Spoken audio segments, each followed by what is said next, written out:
Hi, this is Jim Keltner, and I am doing the Extraordinary Drummer Show. Well, welcome back. Welcome back to the Extraordinary Drummer Show. As you know, I'm your host, Cheron Moore. I always say today, today, today. Well, yeah, I got a legend on today, I tell you. And believe it or not, we ain't gonna talk nothing about no drums. Nothing about no drums today. I tell you, you all know him. He's a studio session musician as well as live. Some people have called him the fifth Beatle. Actually, I actually read that somewhere. Many Beatle sessions. He's worked with Rob Orbison, Jerry Garcia, Eric Clapton, just to name a few. Steely Dan. That was some of my favorite records, by the way. We're going to talk about a little bit later on about Bob Dylan. Of course, the traveling Wilburys. How do you say that? Traveling Wilburys? Wilburys. Yeah, Wilburys. Wilburys. Okay. Of course, you all know him. He's a drummer's drummer. We help me welcome the legend, Jim Keltner. Hey, Jim. Hey, Cheron. Is it Cheron or Cheron? Cheron. I did have some other questions related to today's events and what's going on around the world, but I want to frame that by asking the question, do you think we're being programmed by the news on TV? When you think about it, all the channels are reporting the same news at the same time, if you ever notice it. It's all bad news, as in to keep us paralyzed or in fear or not thinking positive. Do you think we're being programmed by the news?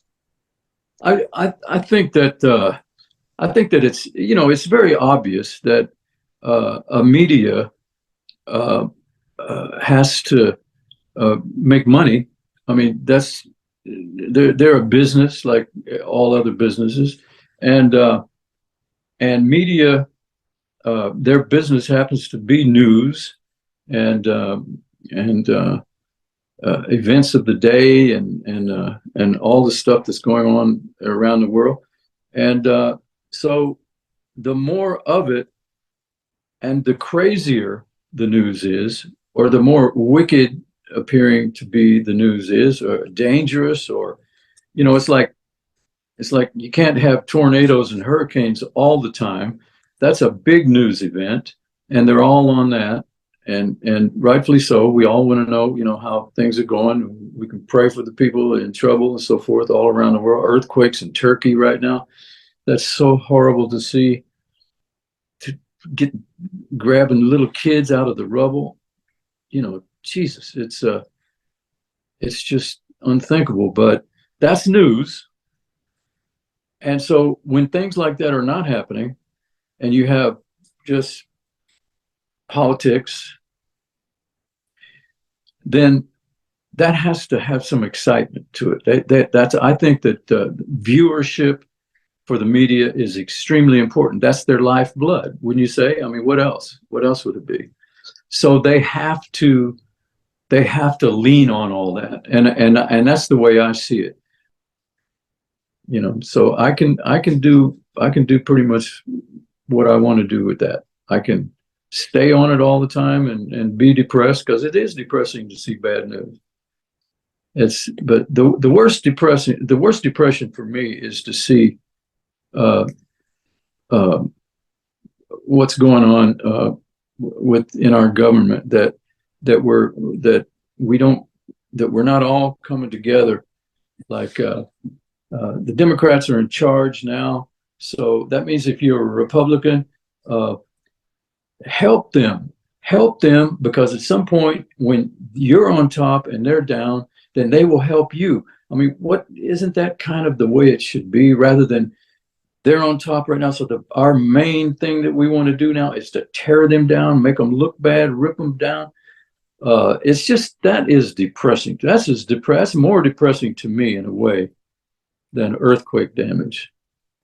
Jim, speaking of government, what did you think of that shooting down of the balloon, so-called the Chinese spy balloon. What'd you think of that situation? Yeah, well, I don't know what to think of that situation. Apparently now, the news is now that that's been they've been over our in our atmosphere many times, or at least a few times, and there was never a big deal made of it. So I don't know what to make of that. I don't know how to understand that yet. I think we don't know everything about it. I know that there's a perfect example right there of what I'm talking about. Why doesn't our leadership? Why don't we all get on board with that and realize that hey, the reality is this thing was up there, and if it looked like it was some kind of surveillance, from the Chinese, and we know that the Chinese are probably our biggest foe right now, more so than Russia. So then there should be consternation, but you wouldn't. I agree with what Biden did about waiting until it was in a place where you could shoot it down and it wouldn't do much damage. And I know that the Republicans who were beating them up on that, I know they believe the same thing. They can't. You couldn't interview one of them and hear him say, "No, I don't care if it would kill some children or go through the roofs of houses and stuff." They they don't feel that. It's just that's what I'm saying. That's what's depressing. The rhetoric doesn't match reality. Throw another one at you. I'll take a little different turn, and then I want to circle back to politics. The internet. Do you think the internet is helping, or is it a deterrent? Is it not as helpful? What do you think? I think it's both. I think it's exactly as you think. I think it's exactly what you think it is. It can be horribly detrimental, and it can be an amazing, wonderful gift. Jim, we been touching a little bit on politics and some other things, religion. Another two questions on government, politics, what have you, and then I'll bring you towards the drum. We'll close up going towards the drum side a little bit. I couldn't let you get away without the fans getting a little bit of drum stuff in there. Sure. Here's one for you. The Ukraine. Man, Ukraine, I swear to you, I pray all day long about Ukraine. Just whenever my mind it goes there, it's either on TV or just I'll just be thinking about something that I saw, a little lady, or a little kid or something. It's just unthinkable that those people are having to suffer like that. I don't know why that is. It's not maybe for us to know exactly, but how we handle it is of utmost importance. And I just hope and pray that the West, us and all of the rest of the West, are doing the right things to help Ukraine to be able to crush the horrible assault on them by the Russians. All right, brace yourself, okay? Yeah, okay. Drum roll. All right. You think Trump's coming back or what? You think he's going to be president again? Listen, here's the thing. I said, no way back then. And I think I was wrong. I was proved wrong. I say no way now. And I say it with a little prayer that I'm not wrong this time. No, I just cannot believe that the people in our country would want to go through the same thing again. It was a bad mistake. It was an error.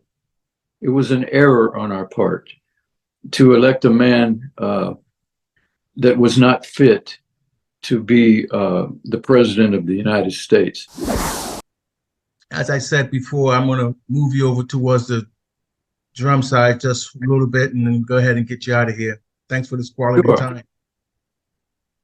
What's your approach to the drum kit? What's your approach to the drums?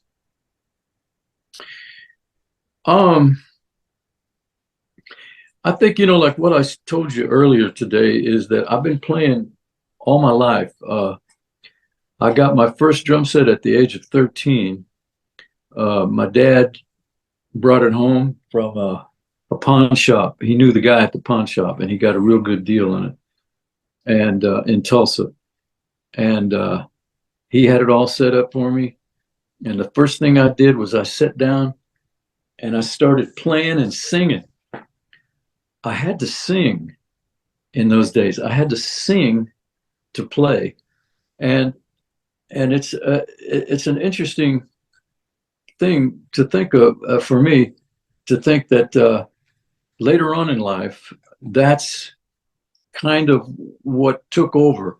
When I sit down and I play, I'm obviously not singing loud, although sometimes it has in the past, back in the day, when I was a little less controlled, it would come out, and they'd have a good time listening. Sometimes on a playback, they'd solo the drums, and they'd hear me back there grunting, and then but that didn't embarrass me. It emboldened me, because I was used to sitting close up when Elvin Jones would come to town, and he'd be playing with Train, and they were sounding like a freight train.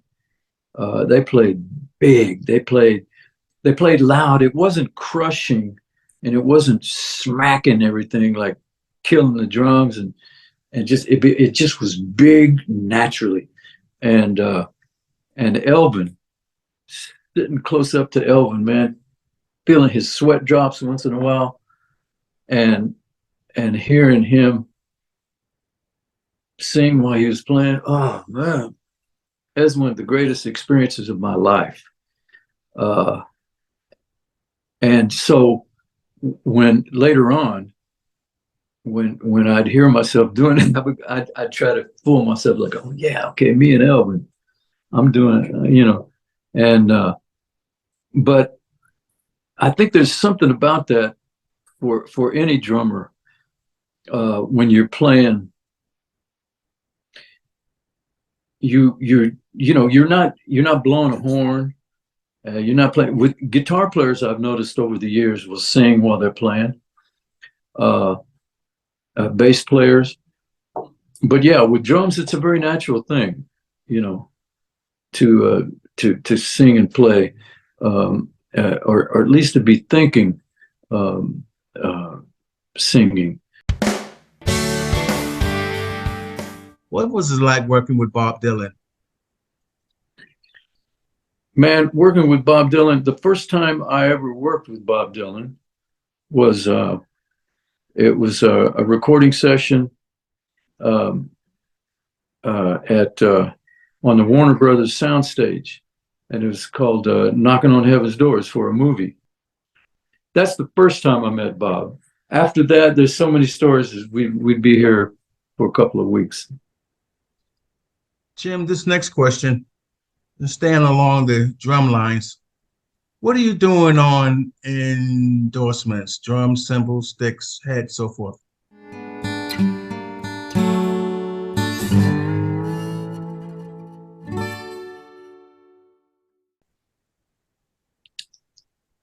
Jim, we do a thing on the show we call Word of Advice, where I ask the drummers, I ask the guests, if they'll leave a parting word for the up-and-coming drummers, even the guys at the next level, but that are trying to get traction in this game. Jim, would you leave them a word of advice? Man, that's a really a broad kind of subject. I think the best advice I can give anybody is to just really make sure you're in love with this thing called music, not just drums. Really, check that. Find out if you love music. If you love to play, that's going to be the thing that that that you will do no matter what, no matter whether you're successful or not, or whether things are going good for you in that area or not.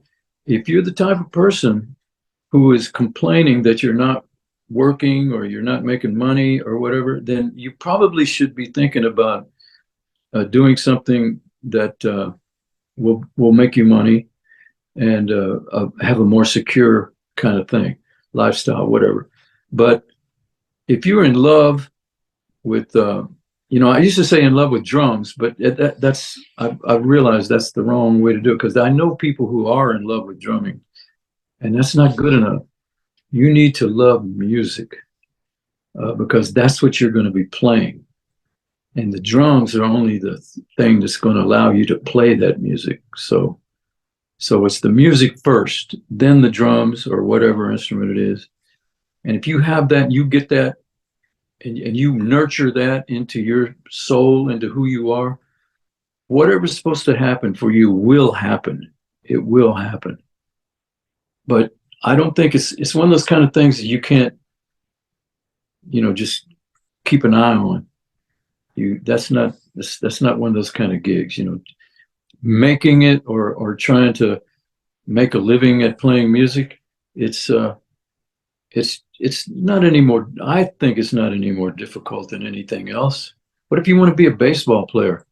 You think you can make money playing baseball? Probably. You whether you're going to make big bucks, being like one of the top players, who knows about that? Same thing with music, same thing with acting. Look at all the actors there are in the world, and not all of them rise up to the top. It's if you want to be a salesman, you can be the top salesman, or you can be a good salesman. Hopefully you're not a bad salesman, but that's what it is, really. I think it's the love and the passion. Check your passion. Make sure you're passionate about this thing called music, and then you got a good chance. And as far as like advice for drummers, I would say, if there's a possibility, if you're young enough, and there's a possibility for you to study with some people, get some study going. Get some study with some people that intrigue you. Some people that check and find. You don't know. You might be surprised that somebody who you admire is willing to give lessons. That could be a very cool thing. Who you get to be around and get to know and get to be influenced by, that's a huge thing. That's a big deal, I think.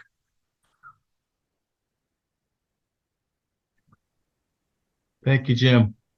Yes, sir. Jim, my last question would be,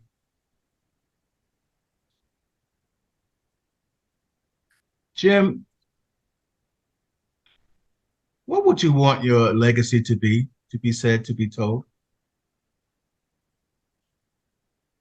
Well, I think if for my, that's a really good question, actually, and one that I never have thought of much, or maybe I have, and I just never think that I'm thinking about it. My legacy, I would just hope that, now that I'm at this advanced stage, I would say that I would hope that I would be, and I think already that has, see, that's the thing with being this old. I think I already am experiencing a bit of my legacy. This is how old I am.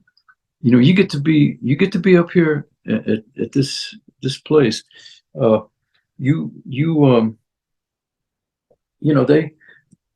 They've been talking about you for a long time, good and bad, mostly good with me. I mean, I can't remember any bad. The people that have said bad things about me, fortunately, I've been shielded from that somehow.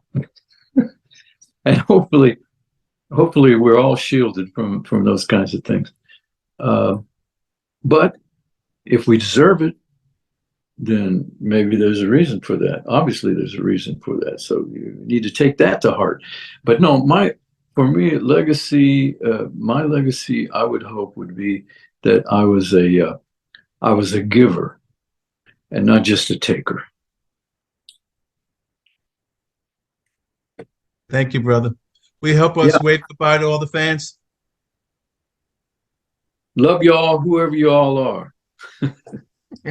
Keep it up. Just keep grooving.